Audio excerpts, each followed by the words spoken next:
눈이 많이 오고 한 주간이 지나왔는데 다들 평안하셨어요? 오늘 강단을 보니까 뭔가 새로운 변화가 있죠. 이전과 달리. 어떤 변화가 있습니까? 크리스마스 트리가 강단 한편에 이렇게 자리 잡고 있습니다. 오늘 우리 시온찬양대가 찬양도 우리가 성탄절을 미리 준비하는 귀한 찬양으로 함께 섬겨주셨는데요. 참 제가 우리 교회를 이렇게 살펴보고 지켜보면서 감사한 게, 때가 되면 누가 하는지 또 어떤 분들이 섬기는지 모르는데 다 하나하나 준비가 돼 갑니다. 제가 보니까 나와서 그 전부터 시장에 가서 새로운 종구들과 다 장식물들을 사고 아침부터 나와가지고 부지런히 누군가 이런 귀한 섬김을 하는 거예요. 그런 것을 보면 우리 모두는요, 서로가 사랑에 빚진 자들이라는 생각이 많이 듭니다. 로마서 13장 8절에 보면 바울은 이런 말을 합니다. 피차 사랑의 빚 외에는 아무에게든지 아무 빚도 지지 말라. 남을 사랑하는 자는 율법을 다 이루었느니라. 아멘. 여러분, 바울은 말해요. 사랑의 빚 외에는 아무에게든지 어떠한 빚도 지지 말아라. 여러분, 이 말을 뒤집어 보면 어떤 빚은 져도 된다는 거예요. 사랑의 빚은 져도 된다는 거예요. 그냥 사랑의 빚을 져도 된다 이 차원이 아니라 사랑의 빚을 서로 많이 지라는 거예요. 여러분, 저와 여러분이 평강교회 우리 성도여 가족으로 살아가면서 사랑의 빚을 서로에게 많이 지기를 바랍니다. 목소리가 이거밖에 안 돼가지고 되겠어요. 다시 한번, 우리 서로 안에 사랑의 빚을 많이 지기를 바랍니다. 그래요. 아멘. 다른 것은 몰라도 사랑의 빚은 져도 돼요. 우리가 누군가에게 서로 사랑하고 또 누군가가 우리가 알든 모르든 그 사이에 우리를 위해 섬겨주면 그것이 다 우리가 서로에게 사랑의 빚을 지는 거예요.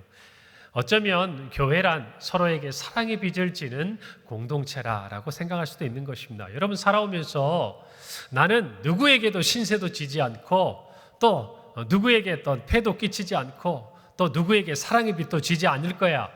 여러분, 이렇게 생각하고 살 수 있습니까? 없어요. 만약 그렇게 산다면 안타까운 인생이에요. 살아가면서 누군가에게 사랑의 빚을 지고 또 누군가가 나에게 사랑의 빚을 진다라는 건 여러분 참 행복한 겁니다. 특별히 믿음 안에서, 하나님 안에서 사랑받고 또 그 사랑을 나누는 저와 여러분이라고 한다면요, 마땅히 우리는 서로 사랑의 빚을 지는데 익숙해져야 돼요. 여러분, 그래서 저는 우리 교회가 사랑의 빚을 서로에게 많이 지는 교회가 되기를 바랍니다. 그래서 서로에게 많이 그 빚을 갚는 교회가 되기를 바랍니다. 12월 첫째 주일은 우리가 매해 선교주일로 섬깁니다. 어쩌면 성탄절을 앞에 두고 12월을 여는 첫째 주일에 우리가 선교주일로 섬긴다. 한편 이런 마음이 들었어요. 우리가 선교에 대해서 이야기를 하지만 진정한 의미에서 선교, 물론 선교라고 얘기할 수는 없지만요, 하늘 보좌를 버리고 낮고 낮은 이곳까지 오셔서, 찾아오셔서 자기의 정말 모든 피와 또 물을 쏟으시고 몸을 찢겨서 우리를 위해 십자가에서 죽으시고 부활하신 예수 그리스도, 그리고 다시 오심을 약속하신 예수 그리스도, 그 자체가 복음 아닙니까?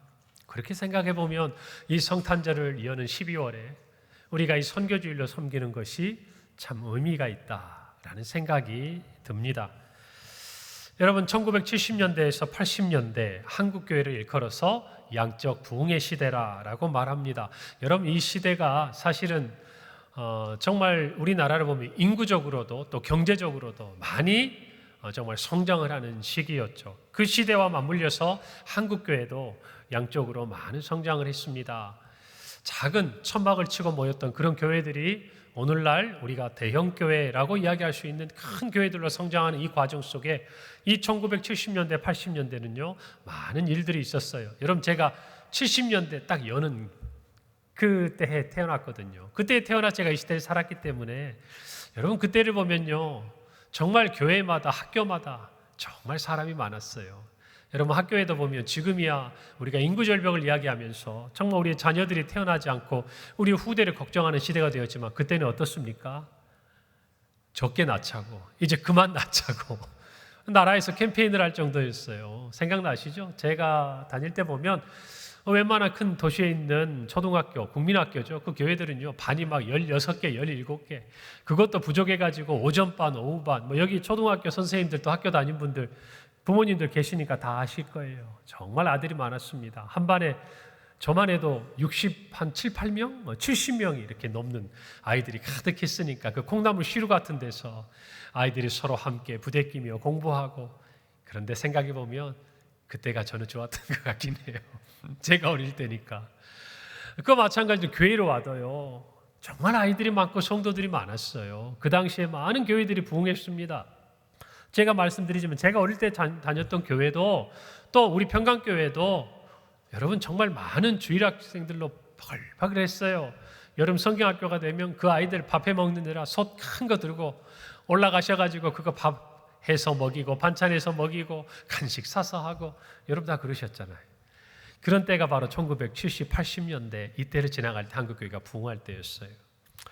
여러분, 그런데 1900 이어지는 90년대를 뭐라고 이야기하느냐? 한국 선교의 위대한 10년이라고 이야기합니다. 왜 그런가 하면 여러분, 이 70년, 80년대에 교회에서 자라났던 이 아이들이 커서 그들이 청년이 되고 또 정말 대학을 졸업하는 그때가 되었을 쯤에 정말 하나님의 은혜를 받고 하나님의 정말 이 사명을 내가 감당하리라.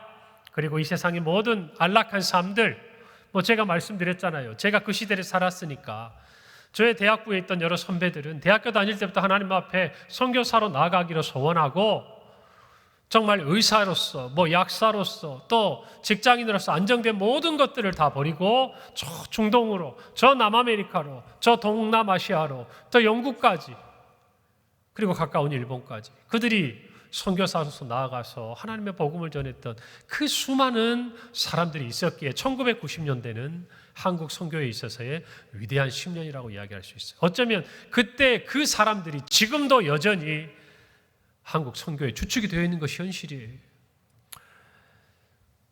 정말 이 일들을 우리가 생각해 볼 때 저뿐만 아니라 우리 평강교회의 모든 역사 속에서도 우리 모두가 그 주인공이라고 생각합니다. 이제 그때로부터 약 30여 년이 지났습니다.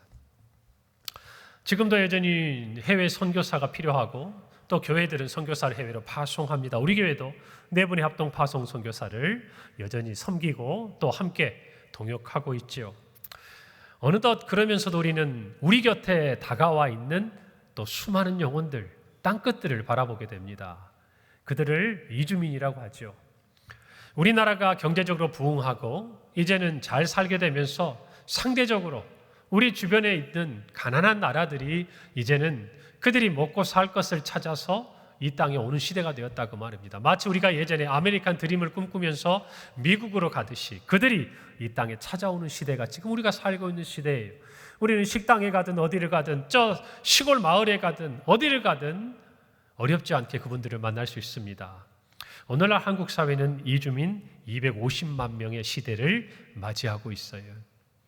여러분, 그때에 정말 오늘날 이 시대 가운데 이주민들을 향한 하나님의 복음, 우리 곁에 찾아온 그 땅끝들을 향해서 한국교회가 어떻게 섬겨야 될 것인가 고민하고 그 사역들을 지금은 선교의 또 다른 축으로 한국교회가 귀하게 섬기고 있는 것이죠. 자, 그런데 어떻게 보면 우리 평강교회는요, 이 이주민 사역의 개척자라고 말할 수 있습니다. 여러분, 이걸 좀 아셔야 돼요. 그래서 제가 오늘 선교주일에 좀 말씀을 드리려고 하는 거예요.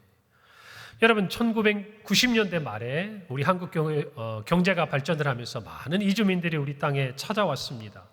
그들의 대부분의 신분은요, 불법 체류자였어요.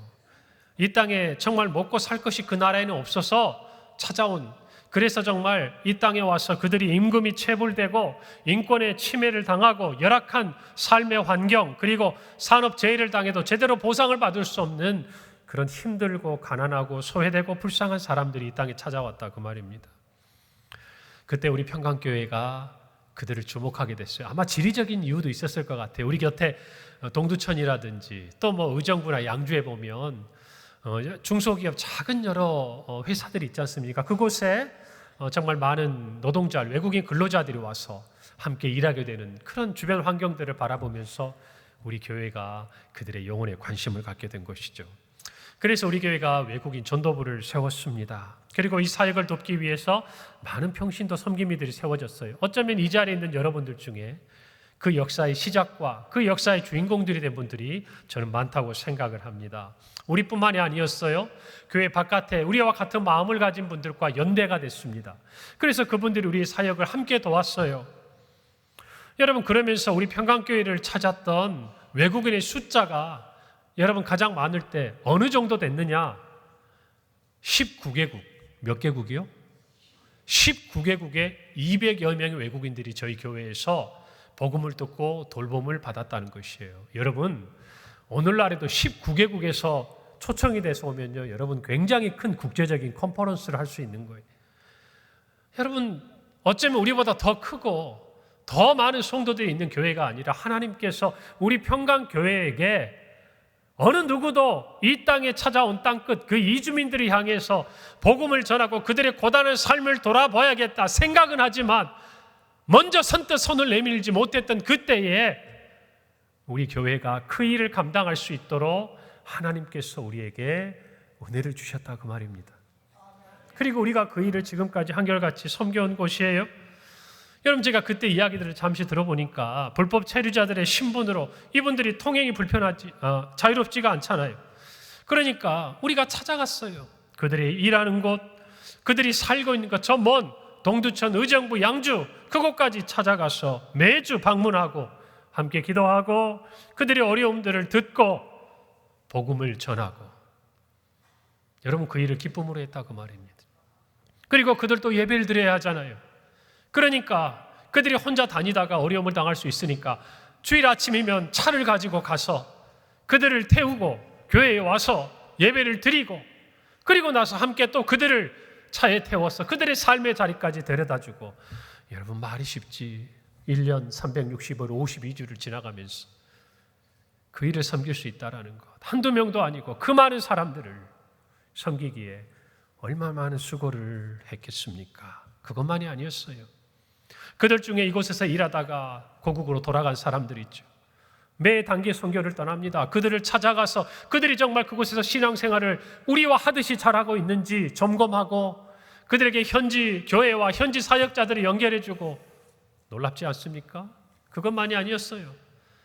이곳에 있는 사람들의 소식을, 그들의 정말 삶의 모습들을 직접 찾아가서 그들의 가족들에게, 그들의 이웃들에게 들려주고.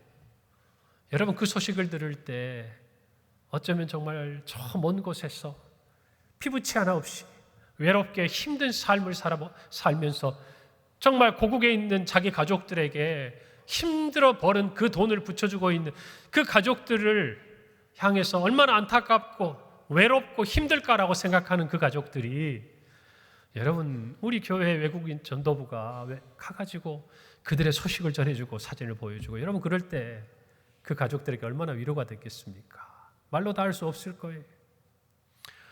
여러분, 저는 그 이야기를 듣는데요, 저희 가족이긴 한데 우리 처남 얘기가 생각이 나더라고요.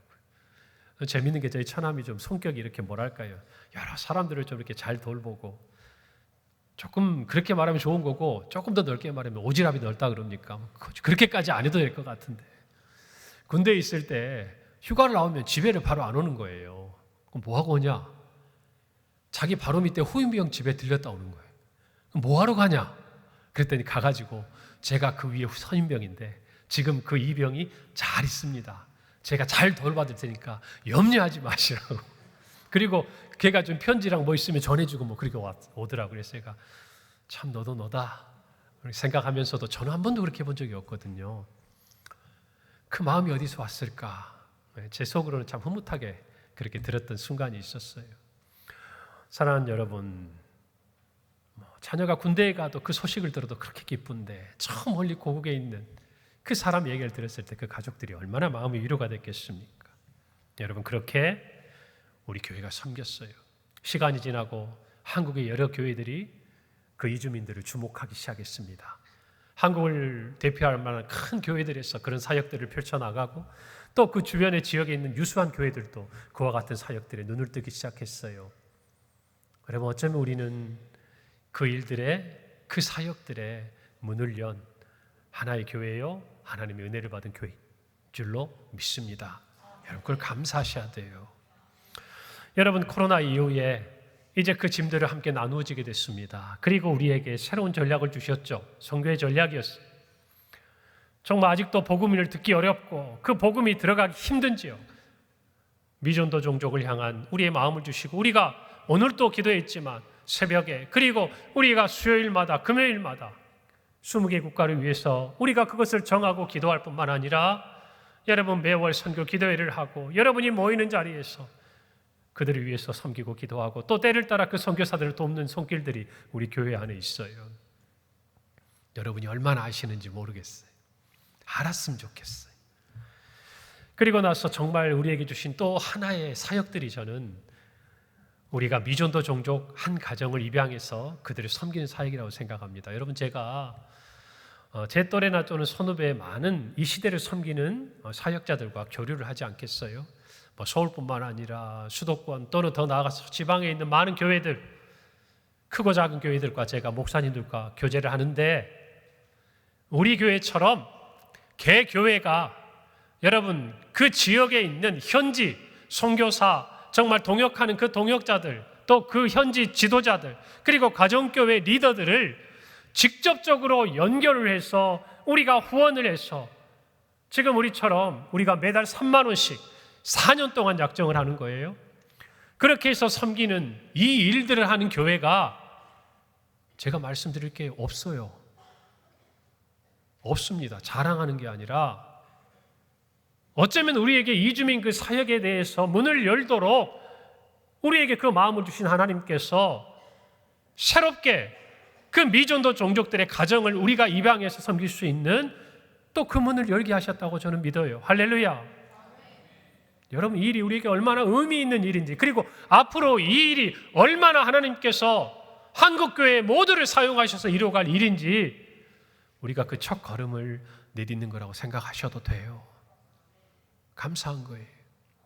여러분 지난 1년 동안 88가정이 작정을 했고 93가정의 현지에 그 가정들을 우리가 매월 한 번도 끊임없이 다 섬길 수가 있었어요. 제가 우리 국외 사연장 위원장님께 여쭤보니까 1년 동안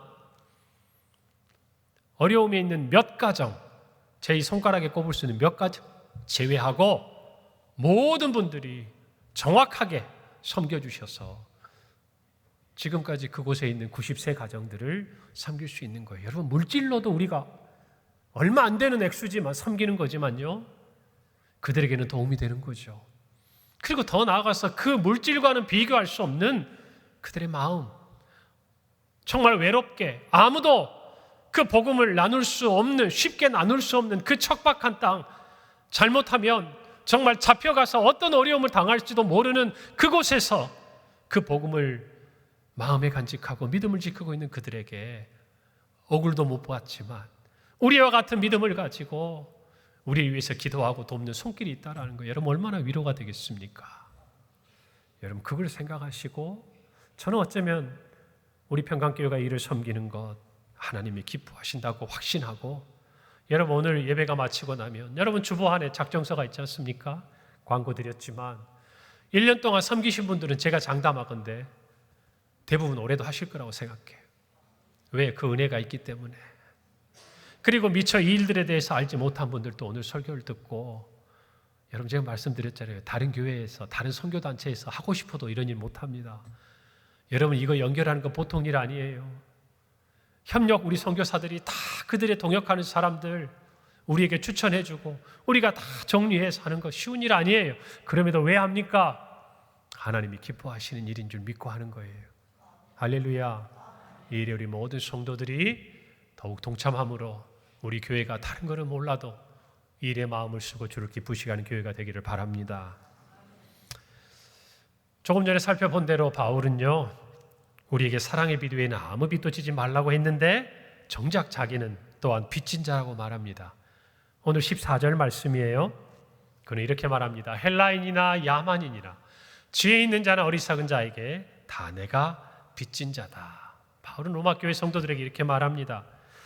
로마서는 바울의 3차 전도 여행이 끝나갈 무렵에 바울이 고린도에서 로마에 있는 교회 성도들에게 쓴 편지입니다.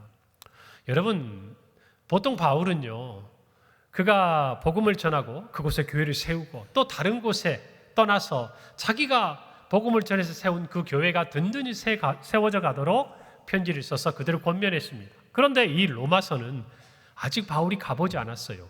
그런데 교회가 생긴 거예요. 그런데 믿는 자들이 일어난 거예요. 얼마나 감사했겠습니까? 그는 그 교회 성도들을 향해서 정말 이 편지를 써내려가면서 이렇게 이야기해요. 오늘 13절뿐만 아니라 15장 22절에 내가 여러 번 너희에게 가기를 원했다. 내가 여러 번 너희에게 가기를 원했다는 거예요. 그걸 알아주기를 바라고 내가 너희들에게 가서 복음 전하기를 나는 원한다 라고 그는 보면 오늘 15절에서도 기록하고 있는 것이에요. 그것이 바울의 마음이었을 거예요. 어쩌면 바울이 그 소식을 듣고 얼마나 기뻤을까요? 그런데도 선뜻 지금 가보지 못하는 바울의 마음의 빚이라고 그럴까요? 마음의 빚이 어쩌면 그를 향해서 그런 간절한 마음에 이 긴 편지를 쓰게 한 것이라고 우리는 생각할 수 있습니다. 여러분, 바울이 지금 로마 교회 편지를 쓰고 있지만 그는 이 로마 교회 성도들을 향한 그 마음의 빚을 뛰어넘어서 모든 사람에게 가진 빚이 있다고 이야기하고 있는 것이에요. 그것이야말로 복음의 빚진 자로서 사명자로 살아가는 바울의 삶이었어요. 여러분, 오늘 빚진 자라는 이 헬라어 오페일레테스는요, 빚지다라는 오세일로에서 유래를 한 단어로 어떤 뜻이 있냐면 우리가 아는 그 말이에요. 채무자라는. 그리고 또 하나의 뜻이 있어요. 의무를 지고 있는 사람. 이 두 가지 뜻을 가지고 있는 단어예요. 여러분, 우리가 빚이라고 얘기했을 때 그것은 꼭 금전적인 것만을 이야기하는 것은 아니에요. 여러분 모두가 금전적인 빚에서 벗어나길 바랍니다. 여러분, 우리가 살면서 어쩌면 더 크게 질 수 있는 빚은 돈과 같은 그런 물질의 것이 아니라 마음의 빚이 많을 거예요. 어쩌면 누군가에게 받은 은혜, 사랑, 이런 것들이 우리가 빚진 게 많아요. 여러분, 우리는 이런 이야기하죠. 이 나라가 나에게 뭘 해줬어? 여러분, 그런데 해외 나가보세요. 대한민국 국민이라는 것, 내가 여기서 태어난 것만으로도 우리가 누리는 게 얼마나 많은지. 이제는 그렇게 이 나라가 부강해진 거예요. 그래서 우리는 또한 의무가 있는 거예요. 이 나라의 국민으로서 권리를 가지고 있지만 빚을 지고 있는 거예요. 그것이 우리가 살고 있는 이 땅에서 빚진 자로 살아가는 한 단면이기도 한 것이에요. 여러분, 한때 바울은 복음을 박해하던 자였습니다. 그러나 그가 예수님의 부름을 받았어요. 이방인의 사도가 되었습니다. 그래서 이제는 온 인류에게 복음을 전하는 복음의 전도자가 되었어요. 다시 말하면 그는 세계 선교의 의무를 기꺼이 지고 복음의 빚진 자가 되었다라는 것입니다. 여러분, 바울은 로마 교회를 방문하고 싶어 했어요. 왜 그랬는지 그는 11절에 이렇게 말합니다. 내가 너희 보기를 간절히 원하는 것은 어떤 신령한 은사를 너희에게 나누어 주어 너희를 견고하게 하려 합니다 라고 얘기해요. 너희를 어떻게 하려고 한다? 견고하려 해요. 바울이 로마 교회에 가고 싶은 이유는 첫 번째로 그들을 견고하게 하고 싶었어요. 왜요? 바울이 직접 보지 못했어요. 바울이 직접 전하지 못했어요. 그 당시에 믿음을 가지고 산다라는 것, 그것도 로마의 대제국에서 황제 숭배, 그 황제가 살고 있는 그 땅에서 믿음을 지키고 산다는 건 너무나 어려운 일이었어요. 그래서 바울은 마음에 간절함이 있었어요. 그들을 믿음 위에 그 교회를 더욱 견고하게 세워주고 싶었던 거예요. 그래서 그들이 정말 복음의 진리를 알아가기를 원했어요. 바울은 말합니다. 로마 교회 성도들을 견고하게 하기 위해서 그들에게 어떠한 신령한 은사를 나눠주고 싶었어요. 여러분, 이게 뭘까요? 병자를 고치고 뭔가 막 남들이 하지 못한 어떤 특별한 권능을 말하는 것일까요? 아니라는 것이. 오히려 바울은 그가 로마에 도착했을 때 그들을 보고 그들에게 필요한 게 뭘까? 신앙적인 교훈과 또 그가 영적인 통찰력을 가지고 이 땅에서 믿음으로 살아야 될 그들의 삶에 대해서 가르쳐주고 싶었을 거예요. 여러분, 그러나 그보다 더한 것이 있었을 거예요. 그것은 바로 그가 받은 복음이었어요. 그들이 그 땅에서 그리스도인으로 살기 위해 어떻게 살아야 할 것인가라는 실제적인 측면보다 더한 것, 어떠한 상황에서라도 그 어떠한 환경에서도 믿음을 지키고 살아갈 수 있는, 그들이 흔들리지 않고 견고하게 설 수 있는 것, 복음이었다는 것이. 그 복음의 진수, 그 복음의 정수, 그것들을 알려주고 싶었던 거예요.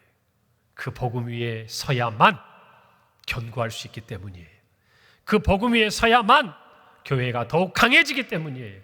그 복음 위에 서야만 성도가 이 땅에서 믿음으로 승리하기 때문이에요. 그것을 알려주고 싶었던 거예요. 두 번째로 바울은요, 그들 안에서 피차 안위를 얻고 싶어서 가고 싶어 했어요. 오늘 12절에 보니까 이는 곧 내가 너희 가운데서 너희와 나의 믿음으로 말미암아 피차 안위함을 얻으려 한다라고 말했어. 바울이 감으로 그들에게 믿음 안에서 위로를 주고 싶었습니다. 그런데 또 하나가 있었어요. 뭐죠? 자신도 복음을 전하면서 그들을 위로하면서 위로를 받고 싶었다는 거예요. 여러분 한번 생각해 보세요. 우리 교회가 사역을 하면서 매해 현지에 찾아가서 그들을 만나고 그들을 현지 교회에 연결해주고 그들을 그 땅에서 견고하게 주려고 한 것 아닙니까? 우리가 그 돈을 들이고 그 시간을 들여서 그 먼 곳까지 가서 이미 이제 이 땅에서 떠나가서 자기의 고국으로 돌아간 사람까지 찾아다니면서 그들이 신앙생활 할 수 있도록 그들을 도왔던 이유가 있다면 뭐예요? 그들이 믿음 안에서 떠나지 않기를, 그들이 받은 그 믿음 안에서 견고하여지기를 돕고 싶었던 거 아니었겠어요? 그래서 간 거죠. 마치 바울이 로마로 가고 싶었던 것처럼. 여러분, 그런데 한번 제가 여쭤보면 열이면 거의 10사람 저는 그렇게 얘기할 것 같아요. 그분들에게.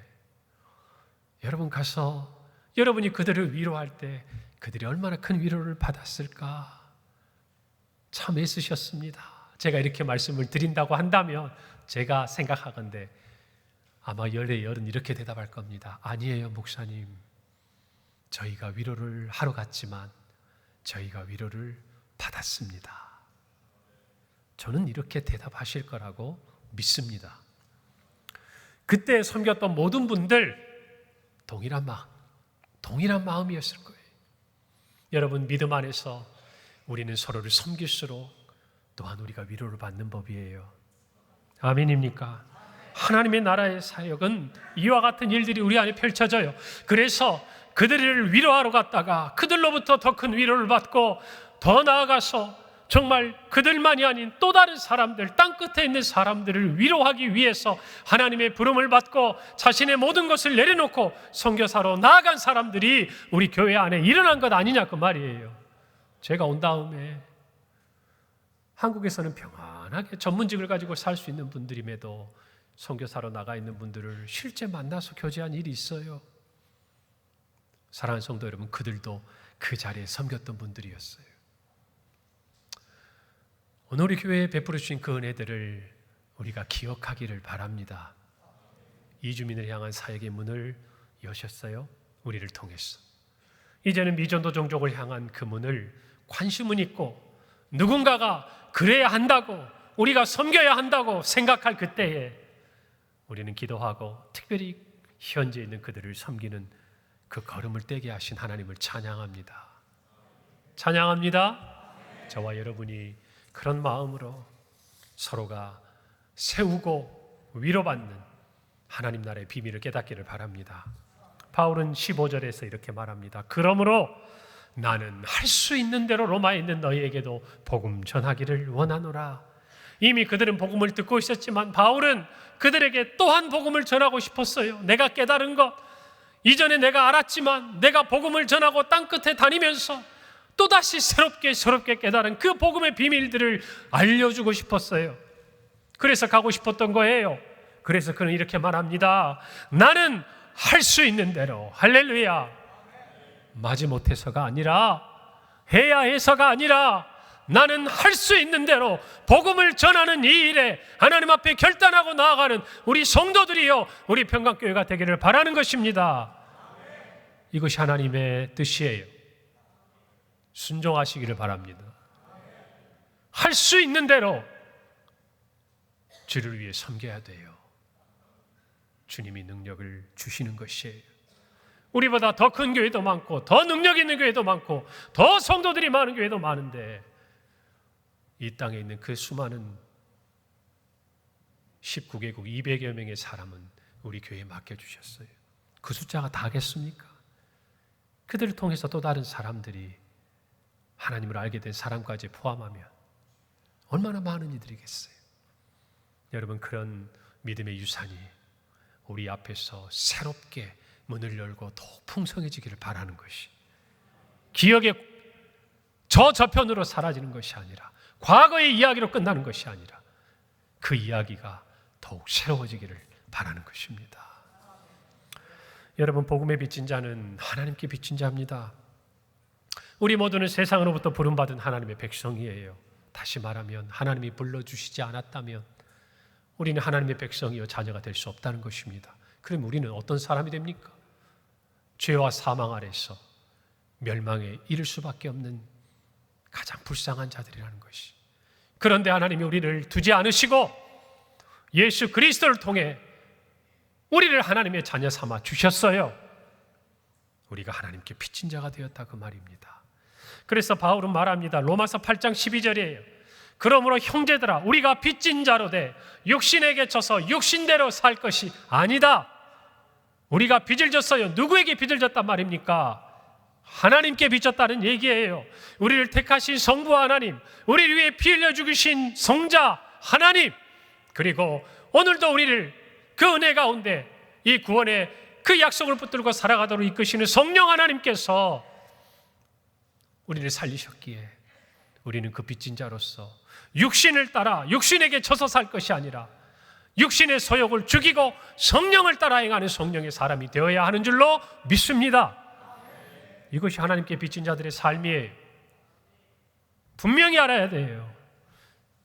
예수님께서는 십자가에서 다 이루었다 하셨어요. 여러분, 이 다 이루었다는 말 헬라어 테텔레스타이는 상업적인 용어예요. 무슨 말이냐면 거래하는 가운데 완불했다는 뜻이에요. 여러분, 모든 값을 지불하면 그 물건은 누구의 것이 됩니까? 그 값을 주고 산 사람의 것이 되죠. 우리는 그래서 하나님께 빚진 자들이다, 그 말이에요. 나는 원하지 않아요. 난 몰랐어요. 난 상관없는 일이에요. 아니, 누가 내가 언제 예수님에게 나를 위해 죽어달라고 그랬습니까? 하나님께서 나를 살려주시도록 내가 기도했습니까? 라고 항변할지 모르지만 분명한 사실 하나, 만약 예수 그리스도께서 십자가에 죽으시고 저와 여러분이 죄와 사망의 권세를 이기고 살아났다면 우리는 빚진 자예요. 살아났다면 우리는 빚진 자예요. 그걸 아셔야 돼요. 이 마음이 있는 자는 그 마음의 빚을 갚으며 살게 됩니다. 그 은혜를 감사하며 사는 것이죠. 여러분, 예수님께서 마지막 하신 명령이 있습니다. 마태복음 28장 19절 20절이에요. 그러므로 너희는 가서 모든 민족을 제자로 삼아 아버지와 아들과 성령의 이름으로 세례를 베풀고 내가 너희에게 분부한 모든 것을 가르쳐 지키게 하라. 할렐루야. 이게 예수님께서 우리에게 주신 마지막 위임 명령, 가장 큰 명령이에요. 하나님께 빚진 자는 하나님의 뜻대로 순종하는 거예요. 오늘 저와 여러분이 하나님의 그 구원의 은혜를 받고 하나님께 빚진 자라면 우리 교회는 마땅히 다른 영혼을 향한 하나님의 이 명령을 순종하고 행하는 성도의 교회가 되어야 할 줄로 믿습니다. 여러분, 복음의 빚진 자는요, 모든 사람에게 빚진 자예요. 오늘 14절에 헬라인이나 야만인이나 지혜 있는 자나 어리석은 자에게 다 내가 빚진 자라 그랬어요. 여러분, 헬라인은 그리스와 헬라 문화를 받아들여 그 당시에 헬라화된, 그래서 그 지혜를 가지고 있는 사람들을 설명하는 단어예요. 그리고 야만인은 헬라 문화를 접하지 않은 사람들. 왜요? 그 당시에 모든 사상과 철학과 중심이 이 헬라 문화권을 중심으로 형성되기 때문이에요. 로마도 이제 그 헬라 문화권 안에 편입이 되면서 세계 중심이었던 로마, 그 로마 사람들 그 이외에 아직 그 헬라의 문화에 접하지 않았던 모든 사람들을 그들은 야만인이라 불렀습니다. 야만인. 유대인들이 마치 하나님의 선민으로 자기들은 유대인이고 하나님의 백성이라 부르면서 다른 모든 사람들은 뭐라고 불렀어요? 이방인이라 불렀어요. 이방인. 똑같은 의미예요. 결국 모든 자에게란 말이.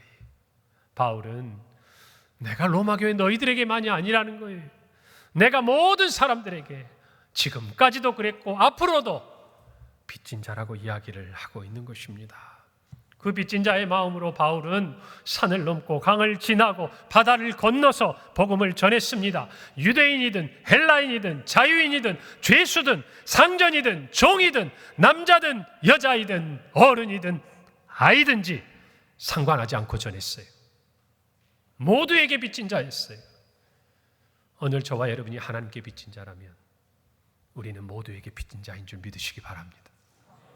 그 마음으로 우리는 주신 이 선교의 사명을 감당해야 돼요. 하나님께 빚진 자는 모든 사람을 향한 하나님의 마음을 압니다. 그 하나님의 마음이 어떤 마음입니까? 디모데전서 2장 4절 말씀이에요. 하나님은 모든 사람이 구원을 받으며 진리를 아는 데 이르기를 원하시느니라. 하나님이 뭘 원하신다고요? 모든 사람이 구원을 받으며 진리를 아는 데 이르기를 원하신다는 거예요. 그래서 우리는 하나님께 빚진 자로서 모든 사람에게 빚진 자로 살아가는 거예요. 할렐루야. 이 마음을 다시 한번 올해가 지나가는 마지막 이 12월에 여러분 자신을 돌아보기를 바랍니다. 그 마음을 가지셔야 돼요. 여러분이 하나님께 사랑의 빚을 졌다면 저는 그런 생각을 합니다. 어떻게든 그 빚을 갚고 싶을 거예요. 여러분이 정말 은혜를 받았다면 어떻게든 그 빚을 갚고 싶은 거예요. 내 형편이 어떻든 내가 할 수 있는 대로 갚고 싶은 거예요. 여러분 정말 고마움을 경험해 본 적이 있습니까? 누군가의 은혜를 받아본 적이 있습니까? 정말 여러분이 힘들고 어려울 때 그 누군가가 여러분에게 그 무엇을 베풀었을 때 어떤 마음 들어요? 지금은 갚을 수 없어도 언젠가 내가 이 은혜를 갚을 날이 오면 반드시 그 은혜를 갚으리라. 그 마음 들지 않아요? 그래서 조그만 여유만 생겨도 할 수 있는 대로 그것을 갖고 싶잖아요. 그 마음을 전하고 싶잖아요. 내가 정말 고마웠다고. 여러분 하나님의 은혜를 받으면요, 그리고 하나님께 빚진 자로 살아가면 우리 주변에 있는 사람들에게 할 수 있는 대로 갚고 싶은 게 너무나도 자연스러운 은혜 받은 자의 모습이에요. 만약 이 마음이 없으면 죄송합니다. 여러분 하나님께 많은 것을 받지 못한 사람들이에요. 바울이 정말 전하고 싶은 그 복음의 정수를 제대로 경험하지 못한 분들이에요. 진정한 은혜를 깊이 있게 체험하지 못한 분들이에요. 그걸 돌아보셔야 돼요. 오늘 이 시간 우리가 그 마음을 깨닫기를 바랍니다. 우리는 세상으로부터 부름받은 하나님의 백성인과 동시에 세상을 향해 보냄받은 그리스도의 제자입니다. 이 정체성을 잃어버려서는 안 된다는 거예요. 여러분 어제 제가 오늘 주일 설교를 준비하는데 많은 분들이 왔다 가셨어요. 그런데 오후쯤 돼서 누가 똑똑하고 제 문을 두드리세요. 그래서 들어오세요. 누구세요? 그랬던데 잘 모르는 분이에요. 저희 성도가 아니신데 키도 크시고 아주 멋진 연세가 있으신 분이 들어오시더라고요. 그러면서 주보 한 장 얻으러 왔습니다. 그래요. 이분이 알고 보니까 목사님이셨어요. 김모 목사님이신데 부산에서 은퇴 연령까지 목회를 잘 하시다가 퇴직을 하시고 은퇴를 하시고 서울에 오셔서 은평구에 사신다고 그러더라고요. 왜 저희 교회를 어떻게 방문하십니까? 그랬더니 말씀은 이제 주보 한 장 받을 수 있습니까? 그러면서 저하고 이제 대화를 나누게 됐는데 이분이 부산의 성시화 운동을 지금은 돌아가신 수영로 교회 꼭 정필도 목사님하고 함께 처음으로 시작했던 분이시래요. 그러면서 저하고 이제 저희 교단의 목사님이시다 보니까 여러 목사님들 이야기도 하면서 짧은 시간이지만 잠깐 교제를 하게 됐어요. 그런데 놀라운 것은요, 이 목사님이 은평구에 사시는데 이 강북구에 오신 거예요. 수유역 앞에. 그러면서 저에게 하시는 말씀이 자기가 이곳으로 오는데 교회 문이 열려서 들어와 봤다고 얘기를 하시더라고요. 왜 여기까지 오셨습니까? 그랬더니 자기가 은퇴를 한 다음에 지하철을 타고 여기저기를 다니신대요. 그러면서 눈에 띄는 사람들에게 복음을 전하신다는 거예요. 그리고 그 지역에 있는 교회들에게 자기가 이렇게 연결을 해주는데, 어제는 강북구에 와서 어디다 연결을 할까 이렇게 다니셨는데 앞서서 교회를 한두 군데를 지나왔는데 안타깝게도 교회 문이 닫혀 있더라는 거예요. 그런데 평강교회는 오니까 문이 열려 있고 사람들이 왔다 갔다 하고 아이들 소리도 들리고, 그래서 자기가 당신께서 하신 말씀이 목양실이잖아요. 제 방이 바로 앞에 있잖아요. 거기가 담임 목사실이 아니고 교역자실인 줄 알고 두드리셨다고, 미안하다고 그러시더라고요. 자기가 지난 1년을 그렇게 다니면서 여러분 몇 명을 복음을 전하고 전도한 줄 아세요? 300명이에요. 300명. 근데 인상이 너무 밝고 너무 온화하고 너무 건강하고 멋지고 멋진 목사님과 제가 짧은 교제를 했어요. 제가 돌아오면서 그런 생각했어요. 저 목사님은 현역 목회자로서 교회를 섬길 때 이렇게 사역하셨겠구나 라는 생각이 잠시 됐어요. 여러분, 평생 섬겼습니다. 목회가 쉽기만 했겠습니까? 그 모든 사역을 다 마치고도 이제는 서울에 올라와서 낯선 도시에서 이제는 뭔가 좀 노후를 편안하게 지내셔도 될 만하지 않아요? 평생 교회를 위해 그렇게 충성하셨으면 이제는 좀 쉬어도 되지 않아요? 그런데도 지하철을 타고 가보지도 않은 교회들을 찾아다니면서 처음 본 사람들에게 복음을 전해서 여러분, 그와 같은 영혼들을 하나님께 인도하고 있는 것, 왜 그렇게 합니까? 왜 그렇게까지 해야 됩니까? 그분은 하나님께 빚진 자예요. 복음의 빚진 자예요. 그 은혜가 너무나 커서, 그 은혜가 너무나 감사해서 그렇게 하시는 거 아니겠냐 그 말이에요. 건강 주시는 날 동안, 내가 지하철 타고 돌아다닐 수 있는 날 동안 그 빚 갚겠다고 그러신 거 아니냐 그 말이에요. 사랑하는 성도 여러분, 그래서 어제 오후에 참 감사했습니다. 하나님께서 오늘 설교를 하는데 좋은 예화를 주시는구나. 나도 도전을 받았지만 우리 성도들에게도 주시는 은혜가 있구나. 여러분, 우리 모두가 그 마음이길 바랍니다. 저도 여러분도 마찬가지. 우리 모두는 하나님께 빚진 자입니다. 그리고 우리는 모든 사람에게 빚진 자라는 걸 잊지 마세요. 그것이 다른 말이 아니에요. 여러분, 복음주의 신학자인 존 스토트는 선교를 정의하면서 이렇게 말했습니다. 선교는 하나님이 자기 백성을 세상 속으로 보내셔서 하라고 하시는 모든 것이다. 다시 말하면 우리가 이 땅에서 교회라는 이름으로 행하는 모든 일은 또 하나의 선교라는 것이에요. 오늘 저와 여러분 모두가 바울처럼 복음의 빚진 자로 살기를 바랍니다.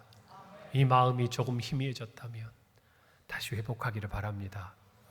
우리 교회도 이전의 영광이 아니라 앞으로 주님이 행하실 놀라운 일들, 장차 장래해 주실 영광을 바라보며 힘있게 복음의 빚진 자로 그 사명을 감당하기를 간절히 소원합니다. 소원합니다. 기도하겠습니다. 하나님 은혜를 감사합니다.